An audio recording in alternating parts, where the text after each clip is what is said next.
Thank you. The final item of business is a members' business debate on motion 15955 in the name of Alexander Stewart on additional support needs in Scotland. This debate will be concluded without any questions being put. I would invite those members who would wish to speak in the debate to please press the request to speak buttons, and I call on Alexander Stewart to open the debate. Up to 7 minutes, please.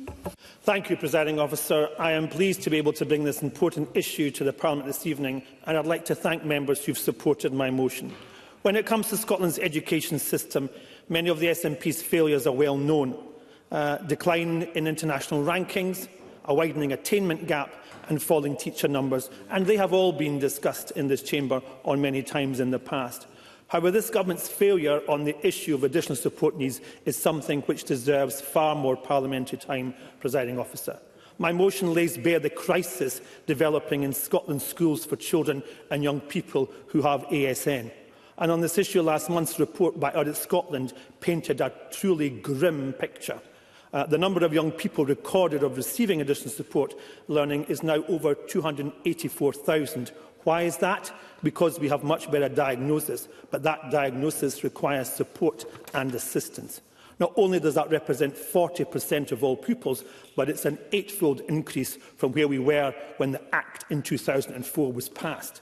This number has already been supported by councils. They talk about how high that number is, but they expect that number to go even further, and that needs funding, Presiding Officer. The report also highlights the poor situation we have when it comes to the scale of the problem not being fully understood. We also acknowledge that it's a very complex issue. ASN pupils can include those who have poor motor or sensory impairments, have learning difficulties, or have issues with dyslexia. And we also know that the experience of emotional and social difficulties. But, Presiding Officer, the fact remains that every single one of these ASN pupils is a young person who needs extra help to reach their full potential. And this government is failing on that catastrophically. Audit Scotland reports highlight that young people receiving ASN already are at a disadvantage, and the rates and the average attendance at school is lower. When it comes to being excluded, individuals who have that are 5 times more likely to be excluded from school. Their performance in literacy and numeracy is much lower, and they also have not the opportunity to reach that positive destination that we hear so much from the Scottish Government. These individuals do not have that opportunity. They don't get to that positive destination. But when it comes to this, it's truly damning the assessment. The Scottish Government should have known for this for many years, because this is not the first time that we've heard this, Presiding Officer. Back in 2020, the Morgan Review for Additional Support for Learning highlighted the issue is simply not a priority for the Scottish Government education system. It also highlighted the problems that ASN has when they're acting, and it's fragmented and it's inconsistent when we look at the Act. The review also spoke about the failures in culture. People saw it as someone else's problem and not their responsibility. The review also spoke about the countless parents, the carers, who feel so badly let down on this issue. Many of these individuals felt their concerns about their young people were ignored or dismissed, and they felt hurt about that result. And as far as teachers and support assistants are concerned, they felt under siege and undervalued. Even as far back as 2020, we had 30% of children needing support. And it's a big issue 5 years ago, but it's a bigger issue even further today, Presiding Officer. Audit Scotland points out this government has made very little progress against several of the recommendations of the report back in 2020.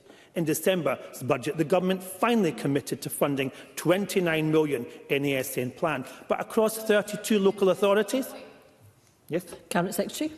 I'm listening intently to Mr Stewart's contribution this evening. Can he explain to me why his party voted against the additional £29 million which was in the Scottish Government's budget to support additional support needs in our schools? Alexander Stewart.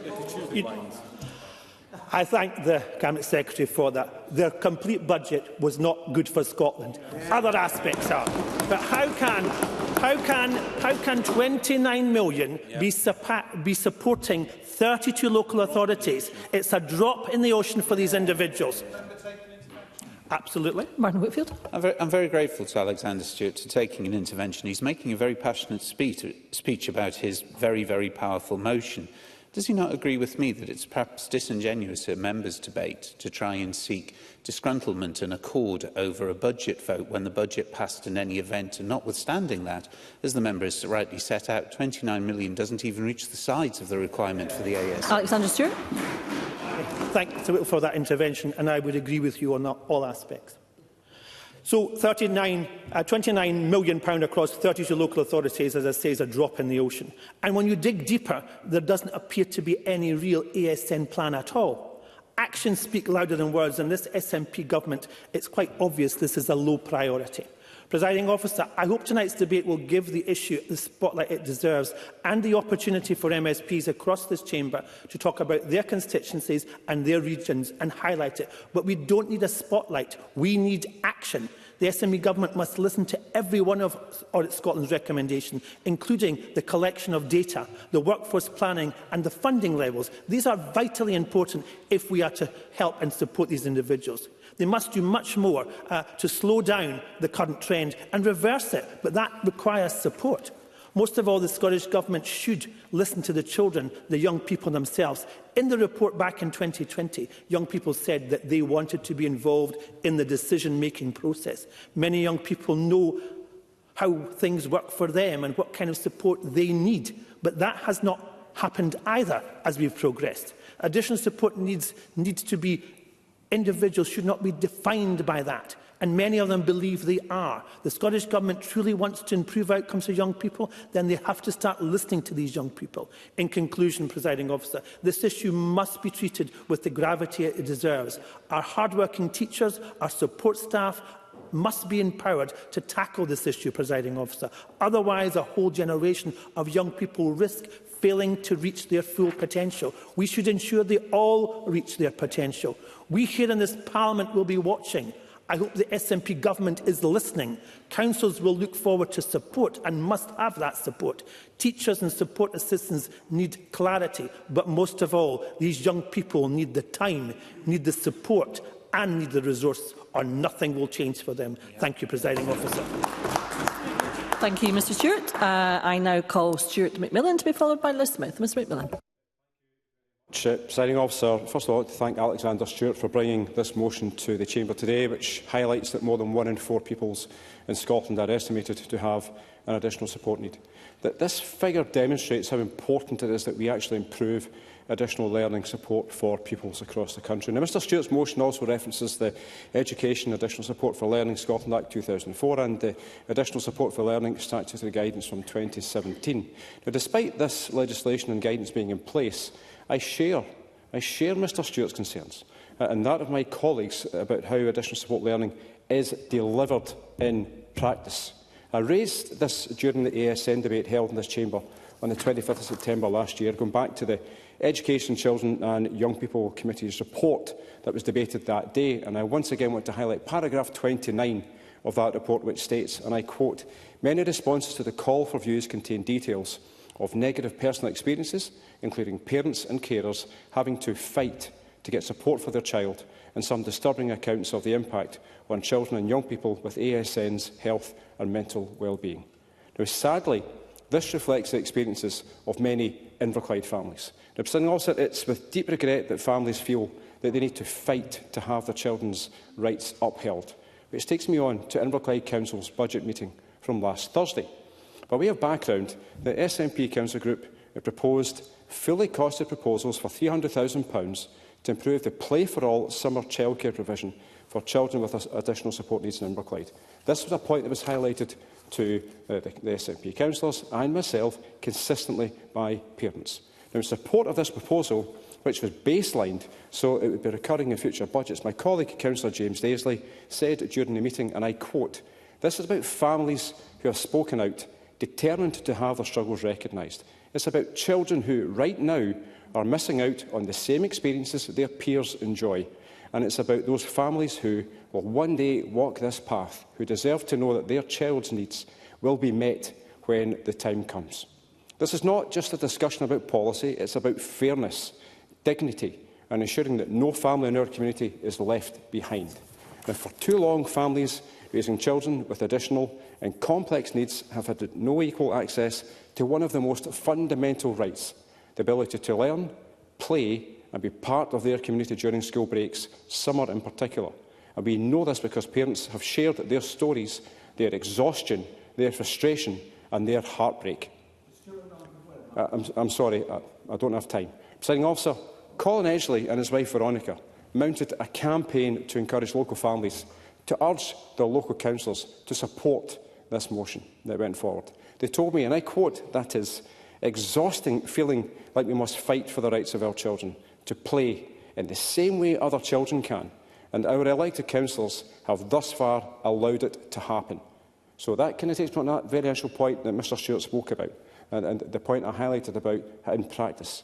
Presiding Officer, improving additional learning isn't just about the positive impact it has on the child. It's also about the positive impact it has on the wider family unit. Parents spending less time and energy fighting for their children's rights to be upheld. In closing, I strongly urge everyone who has the authority to improve the situation for children with ASN to do all they can to make it happen. Whether that's in Parliament, that's also in local authorities. And I wasn't going to finish off on this point, but I will because of Mr Stewart's comments earlier on. It's just a shame, however, Mr Stewart, just a shame that last Thursday, Inverclyde Labour councillors, supported by independents and the Conservatives, could not support the motion that went forward to support ASN kids in my constituency. Thank you, Ms Macmillan. I call Liz Smith to be followed by Martin Whitfield. Ms Smith. Thank you, and I very much welcome the members' debate brought forward by Alexander Stewart, and he's absolutely right in his opening remarks to lay out the challenges that are facing pupils with additional support needs across Scotland, because the recent evidence is very clear about the extent of that increase in the number of ASN pupils and also about the accompanying concerns amongst parents and teachers. Now, that said, we should not forget, as he rightly pointed to, that part of the reason is better diagnosis. That is a good thing, and I think we should celebrate that. But we should also be very clear about the growing complexities which are facing schools as they seek to provide the very best education for every child, no matter who he or she may be. And it's on that basis, namely providing the very best education for every child, that I want to contribute to this debate through the lens of residential outdoor education.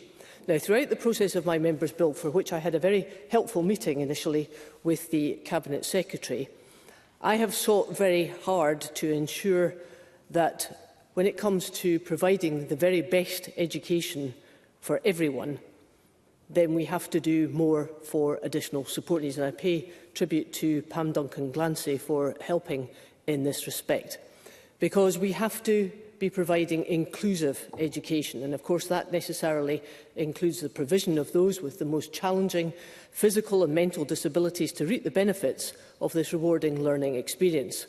Now, as well as the formal evidence presented to the Education Committee, some of the stories that I've heard from convening the cross-party group on outdoor education show just how transformational the experience can be for those who feel sometimes marginalised. Take Oliver, who is deaf and suffers from a developmental disorder. The last few years have been difficult. He struggled with anxiety and depression, which affected his ability and confidence to connect with others, leading him to drop out of school. His deteriorating mental health negatively impacted his motivation for a number of years, and he would spend much of the time indoors and disengaged from others. Everyday tasks were difficult. But following that experience with the Outward Bound Trust, Oliver said this: "I've now got a much better outlook. Indeed, I'm a lot better in general. I'm a lot fitter, more willing to go and do things, step out of my comfort zone. I can do things I wasn't able to do before." Ailey, she says, "People think that people like me can't do things. In fact, sometimes I think I can't do things, but being outdoors makes me realise that I can do things." So these transformational stories of residential outdoor education are just one of the reasons why I think it is so important that we work much harder to ensure that we are dealing with these complex additional support needs. Because additional support teachers, they believe that the experience can be transformational, not just for the child, but for the family. Now, the evidence of the benefits of outdoor education is compelling, especially for enhancing crucial life skills such as confidence, resilience, and I don't need to remind the Chamber of just how important this is, considering recent reports into the Scottish education system about disciplinary challenges, behaviour, attendance, attainment, and we know that there is an alarming increase in the number of young people suffering from mental health, particularly in the post-COVID era. Outdoor education will not be the panacea that solves all this, but we do know from the qualitative evidence from pupils and teachers just how beneficial it can be. And I want to finish, Cabinet Secretary, on the point that if it's correct that that evidence is so compelling, that it does, for the vast majority of pupils, give them that extra special educational experience, why on earth would we want to turn that down? That's why I hope in due course, in 2 weeks' time, that members in this chamber will support stage 1 of my bill. Thank you, Ms Smith. I call Martin Whitfield to be followed by Douglas Ross. Mr Whitfield. I'm very grateful, Deputy Presiding Officer, and it's a pleasure to follow Liz Smith's contribution about the importance of outdoor education, one of the few environments where there is, ironically, a flat playing field on which all young people can learn and work together. I'd also like to extend my thanks to Alexander Stewart for bringing this matter before the Chamber, because it is so important. It is an urgent issue. ASN in Scotland, over 40.5% of our students are now identified with ASN. That's up from 20.8% in 2014. 284,448 pupils in total. But this increase should be seen as a sign of progress in recognising the diversity of students' needs, but the support these children require has not kept pace with that growth. Mention's been made of the Education Additional Support for Learning Scotland Act 2004, and I think it's worth revisiting Section 1 of that Act, because it tells us what additional support needs are. And in fact, the statutory requirement, I think, is perhaps very different from some people's consensus of what additional support needs are. It talks about a child or young person has additional support needs for the purpose of this Act, the Act that provides them with their rights, where, for whatever reason, the child or young person is or is likely to be unable, without the provision of additional support, to benefit from school education provided or to be provided for the child or young person. So the emphasis is not on some defect, some label that attaches to the child. The bill, the Act, the requirement, the obligation on those of us in Scotland are to see where a child cannot access education for whatever reason, and to meet that need and to lift them up, be it outdoor education, be it an additional adult in the classroom, be it a small group of friends that will support and give consensus and help to that individual. But we're not achieving that. And I think all of the contributions already heard this evening, and indeed going to the past, recognise that we're not achieving that. And I think one of the most frightening statistics is in relation to the Coordinated Support Plans, CSPs as they're referred to, which have dramatically fallen from 61%, 3,128 in 2014, to only 1,215 today. And in the Act, it is through CSPs that young people, indeed their parents, who we heard so eloquently from in contributions today, can enforce their rights. And it's interesting when we go back to the Education, Children and Young People's Committee report, the Additional Support for Learning Inquiry already made reference to. Paragraph 333 talked about the committee noting the views of the tribunal that the statutory criteria for CSP should be relaxed. The committee agrees with this view and asks the Scottish Government to consider whether the restrictive nature of access to tribunals is in fact UNCRC compliant.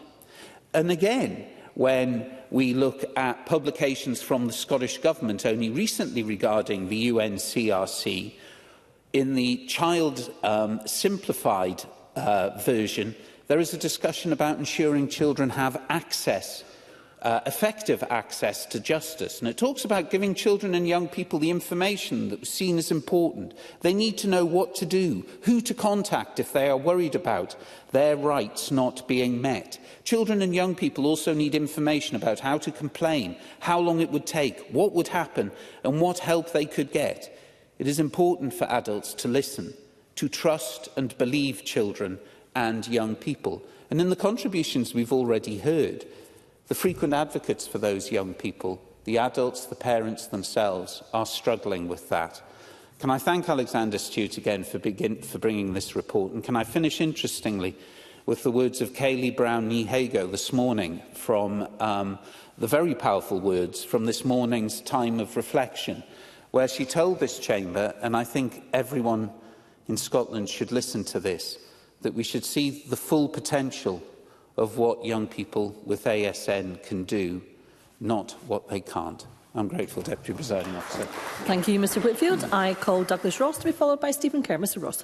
Thank you very much, Presiding Officer, and can I congratulate Alexander Stewart for the way he's opened tonight's debate and the compelling motion that he brought forward to Parliament to ensure we have an opportunity to discuss something that regularly appears in my mailbox from constituents who are concerned about local ASM provision, concerned about budgets allocated towards it and the future for some excellent facilities and how they are sometimes in doubt. I make particular reference to the Ladybird Development Nursery in Lossiemouth. It was a couple of years ago outside this Parliament. Pam Duncan-Glancy had organised an event for people to speak about ASN cuts right across the country, and I first met with Chelsea Finlay from Lossiemouth, who is an outstanding young mum who is dealing with challenging circumstances, looking after her children, one of whom has very complex needs, but was determined to travel for hours down to Parliament to ensure her voice was heard outside Parliament, and I think we are hopefully doing her justice by replicating her concerns in here tonight, because Chelsea is just one of many mums and parents and carers who have significant concerns about the ASN provision in her area, what it means for her son, for her family, but also for families who we heard from Martin Whitfield. It is becoming a bigger issue because more and more people are being identified as having additional support needs. And I agree with Mr Whitfield. That can be seen as a positive. It could be that our diagnosis has got better and people are getting the support they need to deal with their additional support needs. But there is also no doubt that as demand increases, we are not seeing that correlated with increased investment. And the Cabinet Secretary, in intervening on Alexander Stewart, speaks about the additional £29 million. I am sorry. That is not having the impact it needs. That is not the level of funding that is required when we are seeing so many more people affected by additional support needs and needing this support. And I would gently say to the Cabinet Secretary, she criticises Conservative members for not supporting the budget and therefore presumably don't support that investment. I could say the exact same about SNP MPs who didn't support the budget at Westminster, which meant record funding was coming here to Holyrood for the Scottish Government to then distribute. And indeed, I can't remember a time in recent years when the SNP have ever supported a UK Government budget which provides a block grant for this Government to deliver many services. I also want to pick up on the point that Liz Smith has made about her outdoor education and residential education bill, which I think this Parliament has already scrutinised to a great deal, and it's to Liz Smith's credit that it passed the Education Committee, which I convene, and I look forward to the debate in now just over 2 weeks' time, when the entire chamber can look at the benefits of this bill for children right across Scotland. But we heard compelling testimony about how it has emboldened people with ASN, additional support needs, and how it has made them feel part of their school and the activities that they take part in. They felt included. And I think this bill will increase that inclusion for people who have, in many cases, felt excluded for much of what they're doing. I want to finish, Presiding Officer, by mentioning the Danish Parliament. I met last week with Miles Briggs, with members of the Education Committee of the Danish Parliament, because they are grappling with these issues in the same way we are. And people are looking to Scotland to see if there is learning that can be taken from here. And I think the Education Committee's report in May of last year highlighted some positives, but also some challenges for the Government to answer. And we put those points to the Danish Education Committee, and they went away looking at our recommendations, the Government's response and future work. And it's on that point about future work that I want to conclude. The Cabinet Secretary will be aware that the Education Committee are looking to do a follow-up session on our report into ASN, and I think it will be incumbent on the Government to accept that there are still major challenges in our communities right across Scotland in delivering for pupils with ASN needs and their families and carers. And I hope that what we get in that session with the Government and the Cabinet Secretary is an acceptance that more needs to be done, willing to listen to the concerns that we've heard across the Chamber tonight to ensure that we do deliver more for pupils with ASN, because they deserve our support and they deserve the opportunity to thrive in education, as everyone should. Thank you, Presiding Officer. Thank you, Mr Ross. I now call Stephen Kerr to be followed by Brian Whittle. Mr Kerr. Well, it's a privilege to follow Douglas Ross, who as ever gave an eloquent speech addressing the key issues in the debate. And I want to thank Alexander Stewart for bringing the motion to this chamber and also for his excellent speech. I'd also like to pay tribute to the speech that's been made by Liz Smith, because a lot of people say very nice things about Liz Smith now that she has announced that she's going to leave this Parliament. But I think the nicest thing that we could do for Liz Smith to honour her service to our country in this Parliament would be to give proper and serious consideration of this bill that she has piloted to this point. And I hope members across the chamber will be open-minded about the significant difference that this bill could make in the educational experiences of Scotland's young people.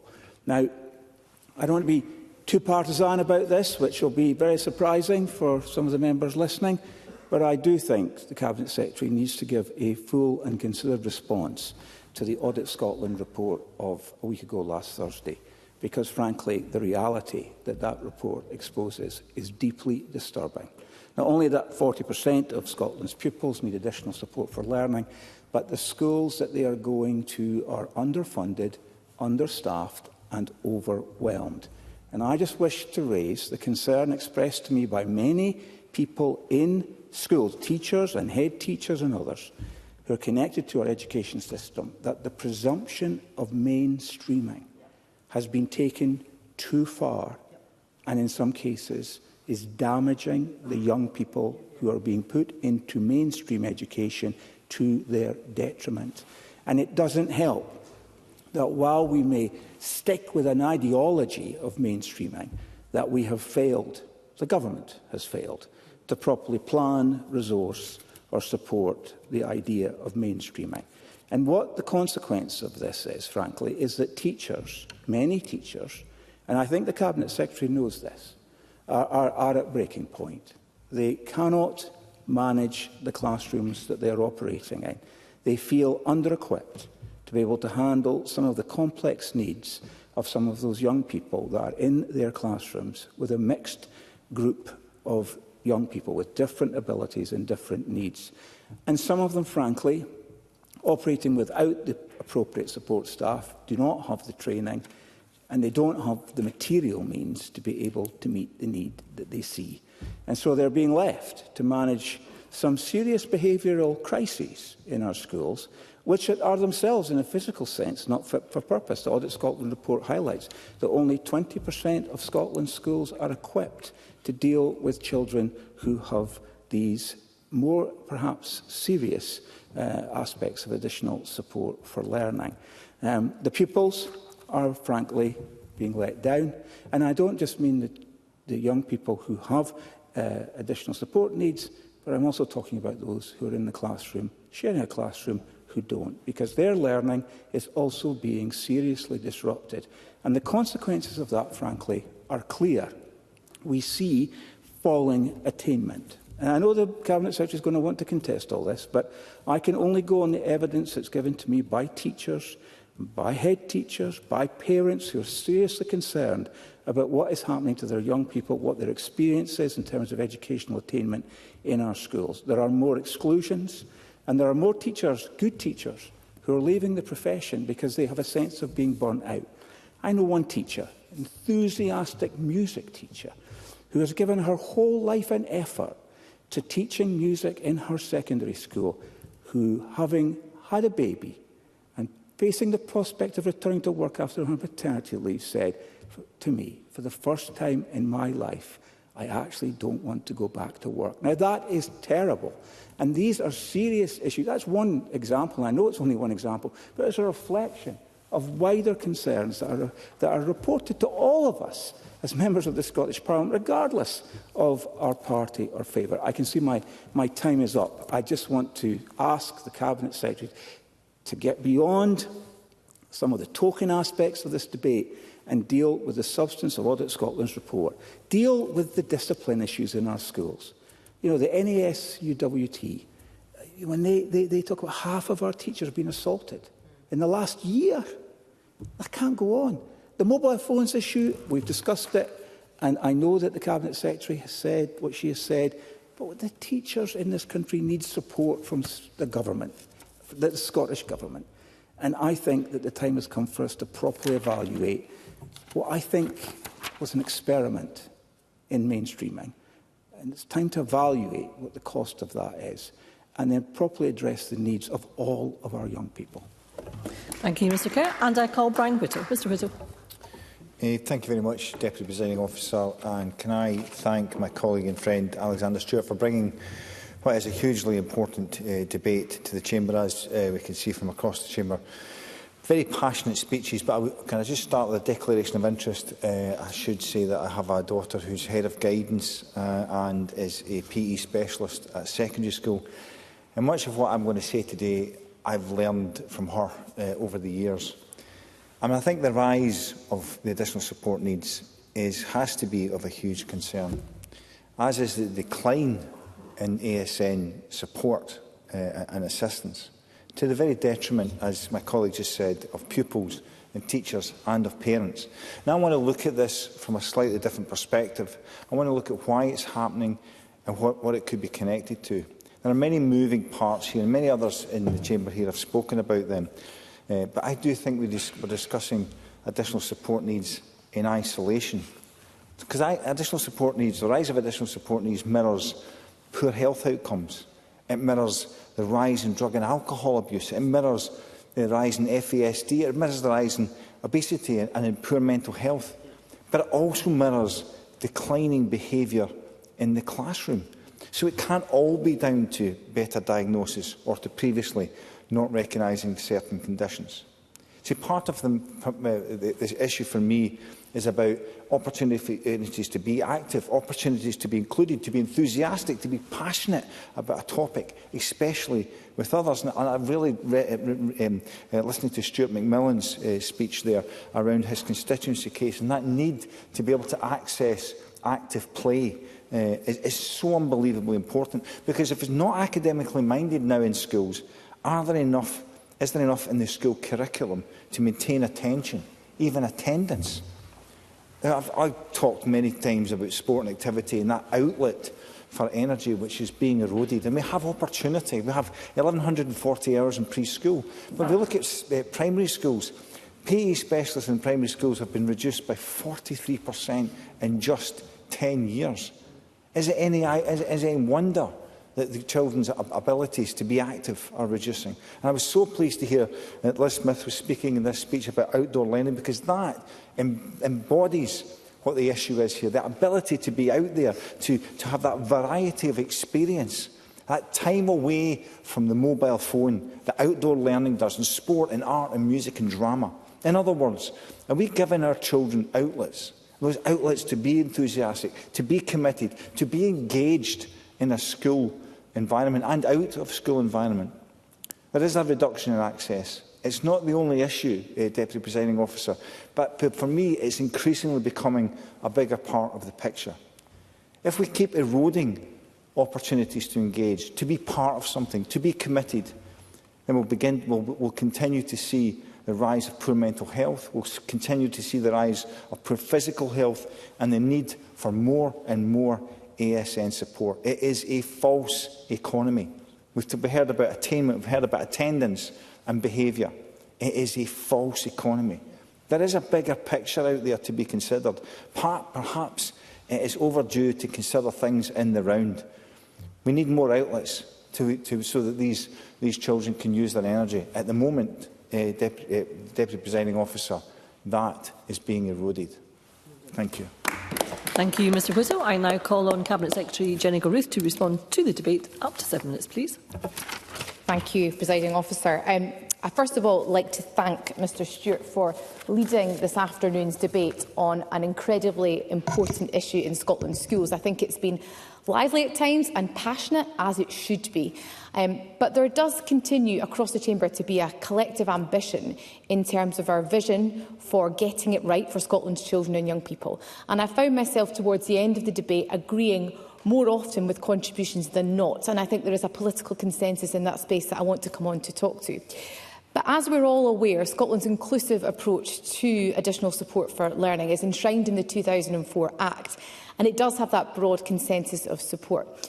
But as I think we have heard in this afternoon's debate, Presiding Officer, and we all accept, the landscape has changed dramatically since the Act was introduced many years ago now. Not least, we've seen the number of children and young people with a reported additional support need rise significantly in recent years to 40% of Scotland's pupils. Now, Mr Stewart opened by discussing SNP failures, and I gently have to correct his motion, which actually talks to a figure of 26.6%, which I think dates from 2017. But I accept that this presents a challenge across our education system. And we have discussed this at length, both in the Chamber but also at Mr Ross's committee very recently. I wasn't aware I'd be called back on that issue, but I look forward to coming back to committee to talk to that in more detail. Mr Stewart is absolutely right to talk to the increase, therefore, in relation to ASN, the need for that additional funding. I spoke to the additional funding from government, and I heard Mr Ross's challenge, and I accept £29 million is not enough, but it is also supplemented by the extra £1 billion of investment that has been put in place across the last year from central government. And one of the interesting points from the Audit Scotland report was about the transparency of spend and detail, which is why I welcome the report from the Auditor General. And I think this was raised by Mr Kerr, and I'll come on to talk about that in due course, but I want to engage with him specifically on this point, because there is significant investment coming from central government to fund additional support needs. So I welcome that need for transparency around the spend and how it's being used at local level. And that was a key theme, I think, too, that came from today's debate. Mr Stewart also talked to positive destinations. And of course, I know that members will very much welcome that when we look at the attainment gap in relation to pupils with an identified additional support need, progress has been shown. The gap is narrowing, though I accept not quickly as we would like it to, and attainment overall is increasing. That is because, in my view, pupils are being given that diagnosis and that support in school that perhaps historically they did not have access to. I mentioned the Audit Scotland report and the need for that granularity of data, and I think that is hugely important. Now, Stuart McMillan, in relation to how that impacts on constituencies, talked about his own constituents' experiences in his area and about their frustrations in accessing appropriate support. And I've been very clear in evidence to Mr Ross's committee and in the Chamber previously that no parent should have to fight for the support that they are legally entitled to. And it does remind me of my own constituent, Presiding Officer, Niamh Braid, who has been fighting a battle with Fife Council that colleagues may actually already be aware of. It was recently reported on the BBC website, and Niamh's family resulted in a ruling in their favour, but she was not able to access the BSL support at local level that she was entitled to. And families should not have to take that course of action. I very much thank Liz Smith, a fellow former modern studies teacher, for her eloquent contribution this evening. I note she did not provide support for her leader's new policy in relation to reducing the school leaving age to 14, but nonetheless, her passion for outdoor education and its transformative impacts for our children and young people cannot be underestimated, and she will know the government will be responding in due course in 2 weeks' time. But we did have a very positive meeting on that matter. I think Liz Smith, and I think Mr Kerr made this point too, is correct to link wider issues in our schools post-pandemic to the availability of outdoor education, be that attendance or behaviour, issues that are regularly debated in the Chamber, we know can have transformative impacts where there is a provision of outdoor education. Of course, as I mentioned, we will respond to that in the coming weeks. Martin Whitfield, another former teacher I am surrounded, speaks to the broader measures now being used in relation to ASN. And I think that was a welcome move from the government back in 2012 to include things like, for example, young carers and bereavement in relation to that measurement. It does broaden out those pupils that we capture in the measurement.